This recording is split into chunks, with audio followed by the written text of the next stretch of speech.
तो हमारी माताएं कहती हैं कि तो फिर तुम आए कहाँ से। तो फिर अगर बताया जाए कि मैं तो माँ के गर्भ से निकला हूँ, ठीक है, लेकिन माँ के गर्भ में कहाँ से आए, तो कहती हमारी माताएं यहीं पर आप अंधविश्वास में चली जाती हैं। फिर कहती वो ऊपर से आया ना, माँ के गर्भ में कहाँ से आया, वो ऊपर से आया ना, ऐसा बता करके मुंह बंद कर देती हैं।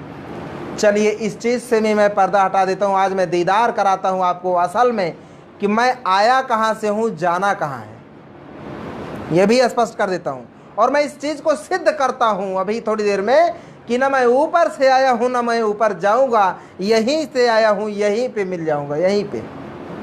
मैं कहीं जाने वाला नहीं हूँ और कोई व्यक्ति ऊपर नीचे जाता नहीं है। सिद्ध करने वाला हूँ इस चीज़ को। और मेरे जीवन में ऊपर वाले की कोई आवश्यकता ही नहीं, ये भी सिद्ध हो जाएगी थोड़ी देर बाद। और किसी के जीवन में ऊपर वाले की कोई आवश्यकता नहीं है। तो एक आत्मा होने का जो सिद्धांत है यहाँ पे खारिज हो जाता है। अब मामला ये आता है कि मैं आया कहाँ से हूँ, जाना किधर है। तो इस सृष्टि के अंदर में जन्म लेने के यानी कि दो प्रकार के जो है प्राणी इस सृष्टि में जन्म ले रहे हैं। दो तरीके हैं जन्म लेने के। पहला तरीका सभी लोग जानते हैं, मनुष्य भी जानता है, अन्य प्राणी भी जानते हैं। उन सभी प्राणियों को मालूम है, माता पिता के संसर्ग से तीसरी नई पीढ़ी आती है। न माता पिता के संसर्ग से एक नई पीढ़ी का जन्म होता है, एक नए बच्चे का, एक नए जीवन का जन्म होता है माता पिता के मिलन से। इसको सभी लोग जानते हैं। लेकिन इससे हट करके एक और तरीका है जिसको आमतौर पर जल्दी लोग ध्यान नहीं देते हैं। देखते आमतौर पे बहुत सारे लोग हैं लेकिन ध्यान नहीं देते। एक और तरीका है जहां पर माता पिता के संसर्ग की कोई आवश्यकता ही नहीं होती और बच्चे यूं ही जन्म ले रहे हैं बहुत तेजी के साथ में, बहुत तेजी के साथ में जीव जन्म ले रहे हैं। कौन सा तरीका है, तो हमारे आपको हम थोड़ा दिखाएंगे। आपके यहाँ गाय होगा, आपके यहाँ भैंस होगी, गाय भैंस गोबर करती होगी, गोबर को आप उठाओ मत, वहाँ पे सीसीटीवी कैमरा लगा दो और इतनी पाबंदी कर दो कि वहाँ पर जो है सब कुछ पहुँचे, लेकिन जो है वहाँ पर कोई कीड़ा ना पहुँचे। धूप पहुँचना चाहिए, हवाएं पहुँचनी चाहिए, बाकी कोई कीड़ा ना पहुँचे। सीसीटीवी कैमरा लगा दो कि कोई कीड़ा पहुँचे ही नहीं, हो तो दिखेगा ना। लेकिन फिर भी 2-3 दिन 4 दिन बाद देखिएगा आप, तो उसमें से गुबरैला नाम का कीड़ा जन्म ले लेता है। आप कहें कि हो सकता है उसमें रहा हो, तो अरे तो भाई उस गोबर को जब वो भैंस कर रही गोबर तो उसको तुरंत ले आओ, बाल्टी में घोल दो, उसको घोल करके कपड़ा लगा के छान लो। छानने के बाद चेक करो गुबरैला कहीं है, कहीं नहीं है। फिर आया कहाँ से, यही रहस्य है। माता पिता उसमें गोबर में नहीं है, कोई माता पिता उसका आया ही नहीं गोबर में और पैदा हो गया। कई वैज्ञानिकों ने जो है एक प्रयोग किया और 15-20 बार से ज्यादा प्रयोग किया, सैकड़ों बार प्रयोग किया। वो क्या प्रयोग था, वैज्ञानिकों ने प्रयोग किया कि मनुष्य का पसीना इकट्ठा करके सूती वस्त्र को उसमें डुबो करके उसको अगर अनाज में भूसे में कहीं रख दिया जाए तो उसमें से एक ही जीव जन्म लेता है। उस जीव का नाम है चूहिया। हाँ, चूहिया जन्म लेती वहां से, और वैज्ञानिकों ने कई बार इसको प्रयोग किया। वहां पे चूहिया जन्म लेती है। एक बार की बात होगी, अरे चलो संयोग से हो गया, अरे कई बार ऐसा किया गया। तो मनुष्य का पसीना सूती वस्त्र उसमें डुबो दो और उसको भूसा अथवा जो है अनाज में रख दो, चूहिया पैदा होती है। वहां पर उसके माता पिता नहीं, फिर कहां से पैदा हो गया। अक्सर गोबर का जो कहां पर खाद गड्ढा होता है, कंपोस्ट होती है, वहां पर अक्सर बिच्छू अपने आप पैदा हो जाते हैं। छोटे छोटे कीड़े या उसमें सर्प भी पैदा हो जाते हैं, सांप अपने आप पैदा हो जाते हैं। वहां पर उनके माता पिता की आवश्यकता नहीं है। हमारी माताएं, अनाज घर पे आता है, घर पे आने के बाद में उसको जो है इकट्ठा करके फिर साल जो खाना होता है अलग कर लेती, बाकी जो अभी रखना है, सुरक्षित रखना है, उसको लंबे समय तक चलना चाहिए, सुरक्षित रखने के लिए वो लोग भूसा अथवा कहीं ना कहीं उसको जो है भंडार करके रख देती हैं। तो जब वो रखती हैं तो उसमें घुन के माई बाप नहीं है, एक और उसमें कीड़ा होता है जो है जिसके पंख होते हैं, उड़ता भी है, उसको आमतौर पे उत्तर प्रदेश के देहातों में पई कहा जाता है। घुन होता है, पई होता है, और तमाम भिन्न भिन्न प्रकार के कीड़े मकोड़े पैदा हो सकते हैं लंबे समय तक रख दिया जाए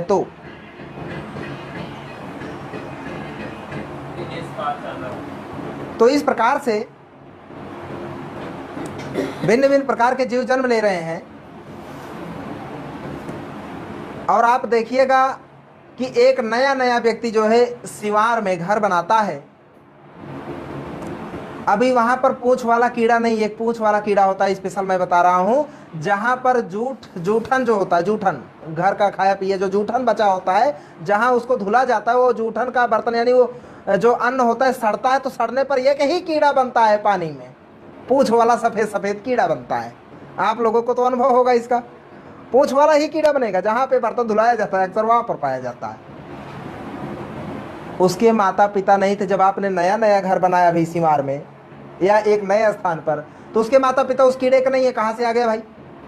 या ये जो डेंगू मच्छर है, ये तो 30-40 साल पहले इस दुनिया में नहीं था, आया कहां से?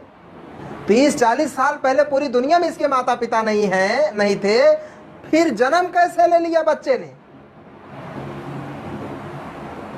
तो बिना माता पिता के आज भी ये जन्म लेते हैं, और ये जो है स्वच्छ पानी में, स्वच्छ जल में जन्म होता है इनका, फ्रिज के रुके हुए पानी में, स्वच्छ जल में, अथवा टायर के रुके हुए पानी में, स्वच्छ जल में जन्म लेते हैं आज भी, और बिना माता पिता के जन्म लेते हैं।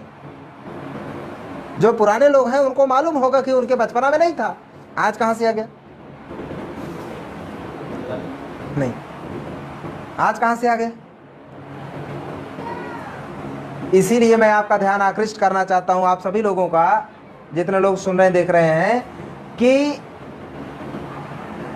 एक और तरीका है जहां से भिन्न भिन्न किस्म के जीव जंतु पैदा हो रहे हैं, निर्माण हो रहे हैं, और वहां पर किसी माता पिता की आवश्यकता नहीं, बिना माता पिता के संसर्ग से निर्माण हो रहे हैं। ऐसा भी एक दुनिया है, इसी जगह पर हो रहा है। उसके बिना माता पिता के जीव कैसे जन्म लेता है, इसके पीछे का भेद क्या है, ये जानना भी जरूरी। क्यों जन्म लेता है? जन्म लेता है, अब तो दिखने लगा ना कि बिना माता पिता के जन्म ले रहे हैं। ये बात तो मैं अपनी तरफ से बना के नहीं कह रहा हूं, जितने मैंने उदाहरण दिए इसके अनुसार भिन्न भिन्न प्रकार के जीव जंतु निर्माण हो रहे, और ऐसा मैंने जो दिखाया ये तो जो है सचमुच दिख रहा है। तो इसके पीछे का कारण क्या है, भेद क्या है? अभी तक तो आप लोग आमतौर पे ध्यान नहीं दिए होंगे कि बिना माता पिता का भी जन्म होता है क्या, पर हो रहा है। देखिए इसका पीछे का कारण क्या है। बहुत पहले से हमारे संतों गुरुओं ने बताया था, प्राचीन काल में ही बताया था। उसके लिए एक बात उन्होंने कहा था कि क्षितिजल पावक गगन समीरा पंच तत्वों से बना शरीरा। फिर से कहूं, क्षितिजल पावक गगन समीरा पंच तत्वों से बना शरीरा। शरीरा क्या मतलब है? माने क्षिति का अर्थ होता है पृथ्वी अथवा मिट्टी, जल का अर्थ है आप सभी लोग जानते हैं, पावक का अर्थ होता है अग्नि, क्षिति जल पावक गगन, गगन का मतलब होता है आकाश, वह क्षेत्र जो एकदम खाली हो, उसमें कुछ ही नहीं, कुछ ना हो, बिल्कुल खाली स्थान को आकाश कहते हैं, गगन कहते हैं। समीर का मतलब होता है हवाएं, वायु। संतों ने क्या बताया? इन 5 मूल तत्वों से शरीर का निर्माण हुआ है। इसके पीछे ये 5 तत्व हैं। लेकिन 2006 में जो विश्व वैज्ञानिकों का जो विश्व सम्मेलन हुआ, उसमें ये सिद्ध किया गया कि जो गगन नाम का तत्व है, इसका कोई भूमिका नहीं इस शरीर के निर्माण में। इस शरीर के निर्माण में, इस कायनात, इस सृष्टि के निर्माण में 4 मूल तत्व का ही भूमिका है। उसमें से जो है पांचों में से वही गगन निकाल दो, बाकी चार के से जो है इस कायनात का, सृष्टि का, शरीर का निर्माण हुआ।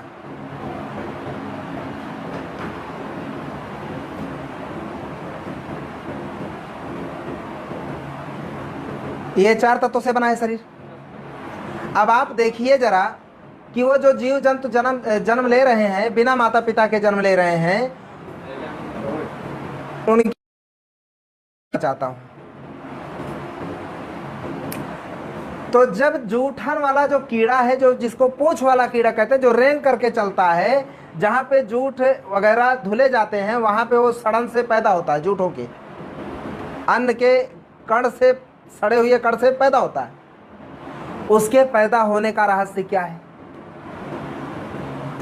तो जहां पे पैदा हो रहा है पानी है, जल है, एक तत्व हो गया। हवा से बचा है क्या? अरे जल में ही जो है वायु होता है, वो ऑक्सीजन, ऑक्सीजन के संपर्क में है। अच्छा मिट्टी है क्या? मिट्टी के ही संपर्क में है। और स्वयं भोजन का कण भी मिट्टी का ही अंश है। मिट्टी वो सड़ेगा, मिट्टी में मिल जाएगा, वो मिट्टी का ही अंश है, मिट्टी रूप है वो। तो जल मिल गया, हवा मिल गया, मिट्टी मिल गया, और उसको आप कहेंगे आग कहां से मिली? ये जो ऊष्मा है, गर्मी है, गर्मी अग्नि का ही रूप है। ये अग्नि का ही रूप है। अगर कहीं पर 1 डिग्री सेंटीग्रेड टेम्परेचर है तो भी ऐसा माना जा सकता है अग्नि का एक पर कुछ हिस्सा है। और -0 डिग्री सेंटीग्रेड या 0 डिग्री सेंटीग्रेड के नीचे चले जाने पर वो शायद कीड़ा पूंछ वाला जन्म ही ना ले पाए, क्योंकि उसको जन्म लेने के लिए एक सामान्य है ना टेम्परेचर चाहिए उसको। तो वहां पर टेम्परेचर भी मिल गया उसको, अग्नि का रूप मिल गया, चार तत्व इकट्ठे हो गए और वो कीड़ा जन्म ले लिया। अभी कीड़ा बन गया, बिना माता पिता के चार तत्वों से बन गया। घुन पही कैसे पैदा हो रहा है? जो अनाज में पैदा होता है, इसका क्या कारण है? तो अनाज में, अनाज हो या भूसा, मिट्टी का ही रूप है। वो सड़ने के बाद कहां जब मिलता है? मिट्टी में मिल जाता है, मिट्टी का ही रूप है। वो खुद मिट्टी का रूप है। वहां पे हवा से बचा है क्या? जहां पे आपने भंडार करके अनाज को रखा है सुरक्षित करके बोरे में, बचा नहीं है। जिस पात्र में भी आपने रखा है वहां पर बचा नहीं है, वहां पे हवा मिल रही है। वहां पे उसको एक निर्धारित टेम्परेचर भी मिल रहा है, गर्मी मिल रही है, टेम्परेचर यानी अग्नि का रूप मिल गया उसको, हवा मिल गई, मिट्टी का रूप वो खुद ही है। आप कहेंगे वहां तो पानी पहुंचता ही नहीं, कहां से पहुंच गया पानी? बिना पानी के कैसे पैदा हो गया? इन हवाओं में पानी मिला हुआ है। क्या आपको इसका अंदाजा है? इन हवाओं में, हमारे आपके बीच कुछ दिख रहा है? कुछ नहीं, हमारे आपके बीच कुछ नहीं, पर इन हवाओं में पानी ऐसे घुला हुआ है कि वो दिखाई नहीं देता। इन हवाओं में से घुले हुए पानी को निकाला जा सकता है। मैं निकाल सकता हूं, थोड़ा सा विधि करना पड़ेगा उसको। इन हवाओं में घुले हुए पानी को निकाला जा सकता है। कैसे? हाँ, एकदम ठंडे से ठंडा आप कोई चीज ला दो, मान लो फ्रिज से आपने एकदम ठंडा खाली गिलास निकाला फ्रिज से, बहुत ठंडा है,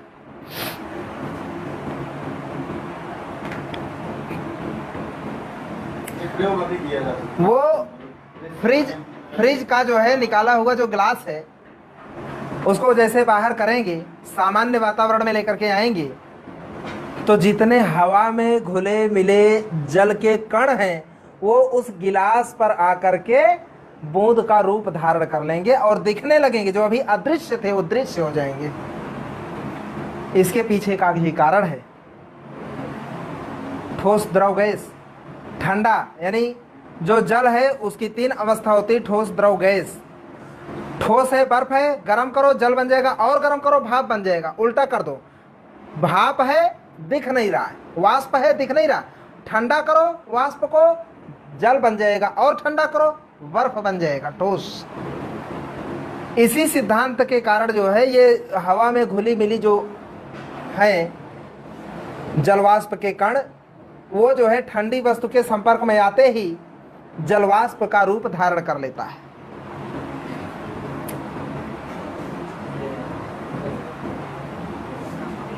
इतना ही नहीं, आप आगे देखेंगे तो जो ये हवा है, हवा भी भूसे में चला गया, आपके अनाज में चला गया, चार तत्व तो चले गए ना।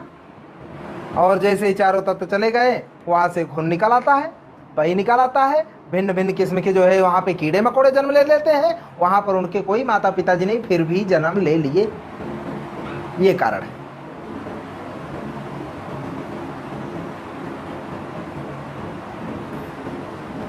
तो यही कारण हर जगह है। गोबर में भी यही चार तत्व पाए जाते हैं, आप चेक करिए उसको, देखेंगे वही चारों तत्व पाए जा रहे हैं हर जगह।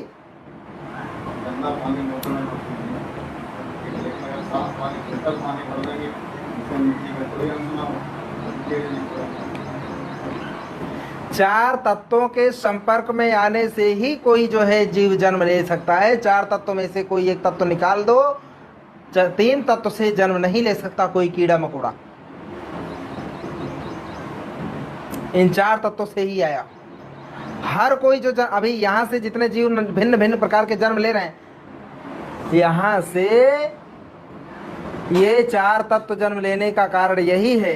यानी कि बिना माता पिता के भी ये सृष्टि के अंदर में जीव जंतु निर्माण हो रहे हैं। यही मैं कहना चाहता था।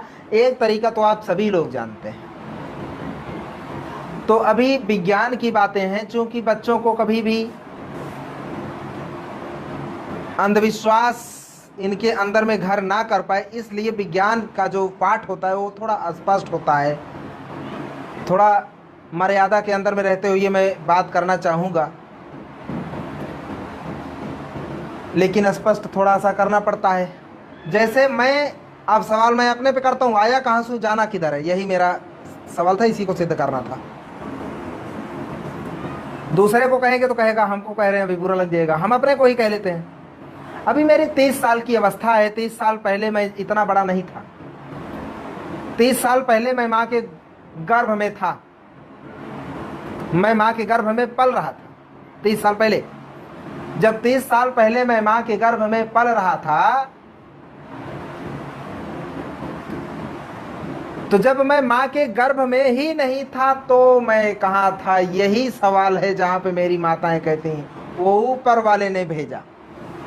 अभी इसको थोड़ा सा स्पष्ट कर देता हूँ। बच्चों को पढ़ाया जाता है, जीव विज्ञान में ये पढ़ाया जाता है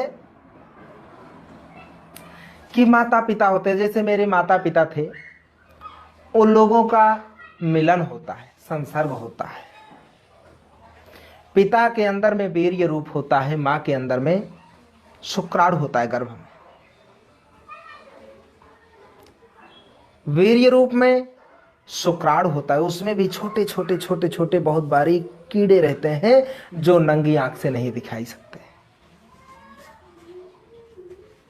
तो मां के गर्भ में मैं जब था तो शुरुआती दौर में मैं जायगोट बना। शुरू में ही बच्चा नहीं बन गया, सबसे पहले भ्रूण बनता है, जायगोट बनता है। जायगोट बनने से पहले मैं कहां था? तो मैं दो हिस्से में था। पिता के अंदर में शुक्राणु के रूप में मैं था और मां के अंदर अंडाणु के रूप में था। दोनों के मिलन से, जब गर्भ में दोनों का मिलन होता है, गर्भ में शुक्राणु पहुंचता है, अंडाणु और शुक्राणु के निषेचन से फिर जो है एक भ्रूण जन्म लेता है, एक भ्रूण होता है, भ्रूण से फिर बच्चे का रूप धारण करता है। अर्थात मैं माता पिता के शुक्राणु और अंडाणु में था। जब शुक्राणु अंडाणु दोनों में नहीं था तो मैं कहां था? ये सवाल है। तो पिता का जो वीर्य रूप होता है वो बनता है रक्त से, खून से, ब्लड से, और मां का अंडाणु भी ब्लड से बनता है, खून से।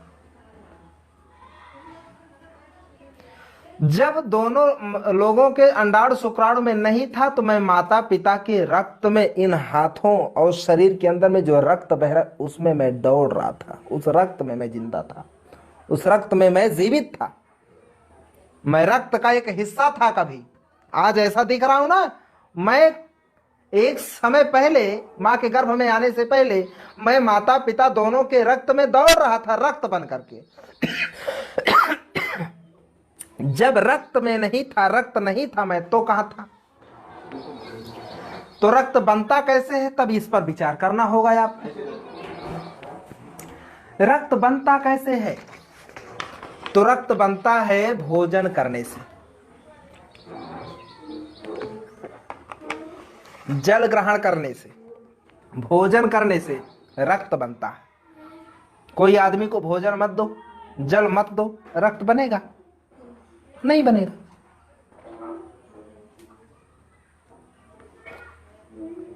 तो रक्त बनता है भोजन और जल से, भोजन से अर्थात भोजन से बनता है। तो मैं जब माता पिता के रक्त में नहीं था तो मैं भोजन में था। मेरे माता पिता ने भोजन को खाया, खाने के बाद मैं आमाशय में गया, आमाशय में जाने के बाद में मैं आंत में गया। तो जो आंत होती है, आंत की एक विशेषता होती है कि आंत जो है आपके भोजन से जो मेन तत्व है, मुख्य तत्व, कार्बोहाइड्रेट, मिनरल्स, प्रोटीन, विटामिन, ये जो तत्व है जो शरीर को चाहिए, उस तत्व को सोख लेता है, अवशोषित कर लेता है आंत। बाकी जब कचरा रह गया उससे शरीर का कोई लाभ नहीं है, उसको निकल जाता है, मल द्वार से वो निकल जाता है। शरीर को क्या चाहिए? शरीर को भोजन नहीं चाहिए, शरीर को चाहिए कार्बोहाइड्रेट, मिनरल्स, विटामिन्स, है ना, यही तो चाहिए, प्रोटीन्स, ऐसी बहुत सारी चीजें होती हैं चाहिए। लेकिन ये बाजार में आप जाओ, कहो हमको 2 किलो प्रोटीन दे दो, तो है नहीं ऐसा कहीं। अब ये होता भोजन में है, तो भोजन करने पर हमारी शरीर ले लेती है।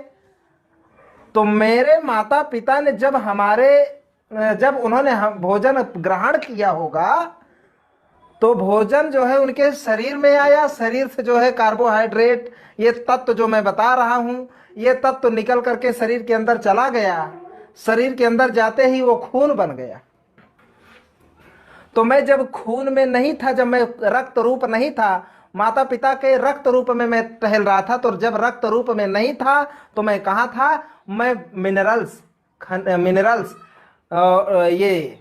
मिनरल्स, कार्बोहाइड्रेट, प्रोटीन, विटामिन, ये सब था।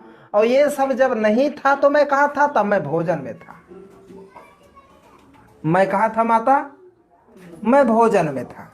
और जब भोजन में भी मैं नहीं था तो कहाँ था? सवाल, कहाँ था? तो मैं सब्जियों में रहा होऊंगा। भोजन कहाँ से आता है? सब्जी में से आता है भोजन, दाल से आता है, अनाज चावल और जो है गेहूं से आता है, नहीं सबसे तो भोजन आता है। तो मैं यहाँ सब जगह टहल रहा था, और जब यहाँ पर भी नहीं था, भोजन में भी नहीं था, तो मैं कहाँ था? तो मैं अनाज रूप में था। भोजन रूप में नहीं था तो अनाज रूप में था, अनाज रूप में नहीं था तो कहाँ था? मैं बीज रूप में था। अनाज का शुरुआती दौर क्या होता है? बीज। मैं बीज रूप में था। जब बीज रूप में था तो बीज से फसल कैसे बन गया? वो बीज रूप आगे चल करके बीज तो सड़ जाता है, सड़ करके फसल देता है। तो फसल देता है तो बीज से इस फसल कहां से आती है? तो वो बीज जो है फिर वही 4 तत्व जिससे सारी सृष्टि चल रही है, तमाम प्रकार के जीव जंतु पैदा हो रहे, वही 4 तत्व वो बीज ग्रहण करता है। खेत में होता है, वो उगता है, खेत से मिट्टी लिया, वायु लिया, जल लिया और गर्मी लिया, यानी कि अग्नि लिया, 4 रूप ले लिया। जो जीवन के 4 अनमोल तत्व हैं वो जो है लिया, ले करके जो है बीज रूप बन गया फसल, फसल बन गया भोजन, भोजन से मैं रक्त में, रक्त से मैं जो है शुक्राणु और अंडाणु में, शुक्राणु और अंडाणु से मैं जो है जायगोट बना, जायगोट से गर्भ धारण करके मेरी माँ ने बड़ा किया, जो है गर्भ के अंदर विकसित हुआ। फिर मैं बाहर आया, बाहर आकर के ये 30 साल का सफर पूरा किया। आज आपके सामने मैं बैठा हूँ, बोल रहा हूँ। मैं आया कहाँ से हूँ? वो 4 तत्व से मैं आया हूँ, वो 4 तत्व से मैं आया हूँ, वहां से आया हूँ, अभी यहाँ तक पहुंचा हूँ। और यहाँ से पहुंचने के बाद में मेरा ये सफर है। अभी मेरा सफर कहाँ पे पूरा होगा? एक समय आएगा कि आप लोग बोलिए मत, इशारे बात करिए। तो ये 4 तत्व से मैं निकल के आया हूं और अभी यहां तक पहुंचा हूं। 30 साल का सफर अभी मानव रूप में, अभी मानव रूप में हूं। ये सफर कहां खत्म होगा? एक समय आएगा लोग कहेंगे कि भांते जी तो अब मृत्यु को प्राप्त हो गए, मर गए, बूढ़े हो गए थे, मर गए, ऐसा लोग कहेंगे। अब क्या करना चाहिए इनका? इनके शरीर को लेकर के चलो, दफना दो, जला दो, फेंक दो, जो भी करो, ये होता है।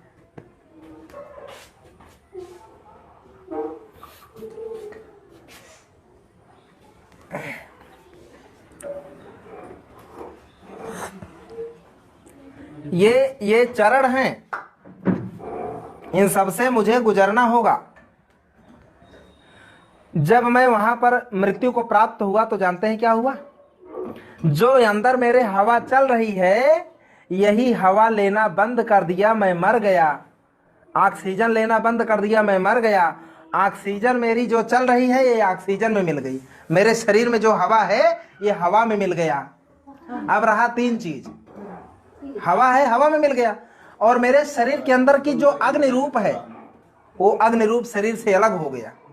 अक्सर मृत्यु के बाद में शरीर ठंडी पड़ जाती है। क्यों ठंडी पड़ती है? क्योंकि अग्नि रूप निकल गया, वायु रूप निकल गया, सांस के रूप में अग्नि रूप निकल गया, शरीर ठंडी पड़ गई। अभी 2 चीज बाकी है, मिट्टी और जल, 2 तत्व बाकी है। आप जलाओगे तो मेरे शरीर का जो तत्व यानी जल रूप है वो भाप बन के उड़ जाएगा। दफना दो तो मेरा शरीर गल करके जो है मिट्टी में मिल जाएगा। अंश पानी का अंश मिट्टी में जो है सोख लेगा और मिट्टी में मिल जाएगा। तो 4 तत्व से मैं आया, उन्हीं 4 तत्व में जाके समाहित हो जाऊंगा। मैं 4 तत्व से निकला हुआ हूं, 4 तत्व में समाहित हो जाऊंगा। अभी कितने लोग देख रहे हैं? तो 4 तत्व से निकल करके आया हूं, 4 तत्व में जाकर के समाहित हो जाऊंगा। तो ये 4 तत्व से ही मेरा जो है, मैं कौन हूं, वास्तव में आप कौन है? आने के बाद, मानव रूप लेने के बाद मेरा नाम पड़ा भंते आलार कालाम। आने के बाद ये रूप मेरा नाम रूप पड़ा ना। जब मैं माँ और बाप, माता पिता दोनों के रक्त रूप में था तो मेरा क्या नाम था क्या? भंते आलार कालाम। मेरा रूप बदल रहा है, मेरा सफर है ये, और मेरा सफर मानव रूप में अभी नहीं है। मेरा वास्तव में 30 साल का सफर नहीं, न जाने ऐसे चलता रहा हूं, निरंतर मैं ऐसे चल रहा हूं। मैं 4 तत्व से बीज रूप में गया, बीज रूप से जो है मैं जो है फसल रूप में आया, फसल रूप से मैं भोजन रूप में आया, भोजन रूप से मैं माता पिता ग्रहण किए और मैं रक्त रूप में आया, रक्त रूप से मैं उनके शुक्राणु और अंडाणु में आया। शुक्राणु अंडाणु गर्भ में, जब हमारे माता पिता के दोनों के शुक्राणु अंडाणु गर्भ में निषेचन करते हैं तो मैं जायगोट बना, जायगोट बन के 9 महीना माँ के गर्भ में पलता रहा। वहां से फिर मैं जो है 9 महीने का अपना कार्यकाल पूरा करके, फिर प्रकृति का विधान है 9 महीने के बाद में जो है बच्चे के रूप जो है धारण करके बाहर आ जाता है आदमी, समय है ना, प्रसव हो जाता है। तो मैं बाहर आने के बाद अभी 30 साल का समय पूरा कर चुका हूं और मुझे जाना कहाँ है? उन 4 तत्वों में जाकर के फिर से समाहित हो जाना है। ये मेरा सफर है।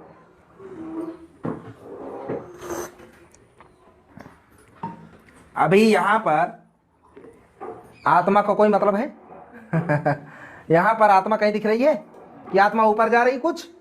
अरे ये जो 4 तत्व से बिखर करके मैं अलग हो गया, अभी मरने के वक्त 4 तत्व अलग हो गया, तो मैं जो हवा रूप में था हवा में चला गया, मिट्टी रूप में हूं, मिट्टी में मिल गई, पानी रूप में हूं, पानी में मिल गया, अग्नि रूप में हूं, अग्नि जो है टेम्परेचर में मिल करके अग्नि के रूप में मिल गई, इसी में मिल गई। अभी पानी को पानी में मिला, 1 बूंद पानी मेरा है, उसको आप पानी 1 लीटर पानी मिला दो, मेरा वाला बूंद किधर है खोज को देगी क्या?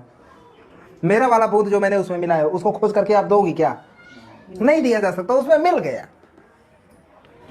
तो मैं 4 तत्व से वास्तव में मैं कौन हूं? मैं भंते जी वास्तव में नहीं हूं। अगर मूल रूप से देखा जाए तो मैं असल में मिट्टी हूं, मैं असल में वायु हूं, असल में अग्नि हूं, असल में जल हूं। ये 4 तत्व हूं मैं मूल रूप से, और वही 4 मूल रूप से तत्व आप हैं। ये 4 तत्व से ही हम लोग में मिलकर के बने हुए हैं। इसके अलावा एक हृदय के अंदर में एक जो एक चेतन तत्व होता है जिसको हम कह सकते हैं मन। ये जो मन होता है, जो सोच होती है, इस सोच के कारण आप हमारे दुश्मन बन जाते हैं, आप हमारे मित्र बन जाते हैं। सोच मिल रही है तो मित्र है, सोच नहीं मैच कर रही है सोच विरोध में है तो दुश्मन। बाकी आप भी उसी चीज के हैं, हम भी उसी चीज के हैं, और लास्ट में हम लोगों को सफर पूरा करने के बाद में उसी में मिल जाना है। तो ये इस दुनिया का सबसे बड़ा रहस्य है। मैं ना तो ऊपर वाले ने मुझको यहां पे भेजा है और ना ही ऊपर मुझको जाना है। और मैं अगर कहूं कि ब्रह्मा जी या जिसको भी आप लोग मानते हैं, ऊपर वाले अपनी मेहरबानी मत करो, ये चार तत्व से फिर भी पैदा होंगे, ना तो ऊपर वाला इनको रोक सकता है ना। एक बात बताइए, आत्मा परमात्मा का अंश है। परमात्मा कौन है? परमात्मा आत्मा का ही अंश है। अब यहां पर आत्मा ही नहीं है तो परमात्मा का क्या मामला रह गया भाई? आदमी ऊपर जाकर के, पहले क्या बताया, यहां पर नहीं, ऊपर स्वर्ग लोक है, वहां पर वही हिसाब होगा। यही बताया गया था। कहीं नहीं जाता है आदमी, और आप अपने कर्मों का फल तुरंत भोगते हैं, अपने जीवन में भोगते हैं। आप कोई भी आप बुरा कर्म कर लीजिए, वो बुरा कर्म जो किए हुए हैं आप, वो आपको आपका चैन छीन लेता है। चैन नहीं मिलता। फिर किसी को तकलीफ पहुंचा करके आपको चैन नहीं मिलता है। झूठी तसल्ली आपको मिल सकती है। अब जब आत्मा ही नहीं तो परमात्मा का सवाल ही नहीं है, क्योंकि परमात्मा का मूल रूप आत्मा है। आत्मा को ही खारिज हो गया जब, तो परमात्मा का सवाल ही नहीं है। आत्मा परमात्मा दोनों नहीं है, ये चीज सिद्ध हो गया। क्यों बच्चों? आत्मा परमात्मा दोनों नहीं है। तो जब आत्मा परमात्मा को ही ईश्वर या भगवान कहते हैं आज की डेट में, जबकि उस समय पाली भाषा में भगवान का अर्थ कुछ और होता है, अभी वो बताने का वक्त नहीं है। तो ईश्वर नहीं है इस दुनिया में। ईश्वर होता तो जिस ईश्वर ने इस दुनिया का निर्माण किया है, वो इस दुनिया को ऐसे खूबसूरत बनाता कि कोई आदमी बुरा कर्म सोच ही नहीं पाता। कोई आदमी, माने आप ही लोग कहते हैं ना कि ये सब ऊपर वाले का लिखा हुआ है, जितना जिसकी लिखनी में है उतना होगा, जिसके नसीब में जो है वो होगा। तो ऊपर वाले को अगर आप मानते हो तो कभी आपने सवाल पूछा क्या, अरे ऐ ऊपर वाले, तेरे को रहम नहीं आई उस बच्ची का किस्मत लिखते हुए, जिस बच्ची के 3 साल की उम्र में जो है उसके साथ रेप करता है ब्राह्मण ले जाकर के जो है मंदिर में। ऐसे बहुत सारे केस देखे गए हैं भारत के अंदर में। 3-3 साल, 5-5 साल, 8-8 साल बच्चियों के साथ में 1-1 महीना, 8-8 दिन रेप किए हैं ये लोग। अभी 8 साल की बच्ची जो है उधर थी ना, कश्मीर में मुस्लिम बच्ची थी, उसके साथ में ब्राह्मणों ने 8 दिन तक जो है रेप किया। रेप करने के बाद मार डालते हैं उसका सर पत्थर से कुचल करके। उस बच्ची का किस्मत लिखने से पहले वो ईश्वर मर कहीं क्यों नहीं गया चुल्लू भर पानी में? क्या ऐसा ही किस्मत लिखा जाना चाहिए किसी बच्ची के नसीब में? तो ऐसा किस्मत नहीं लिखा जाना चाहिए। ये किस्मत लिखने वाला इतना बड़ा धूर्त है।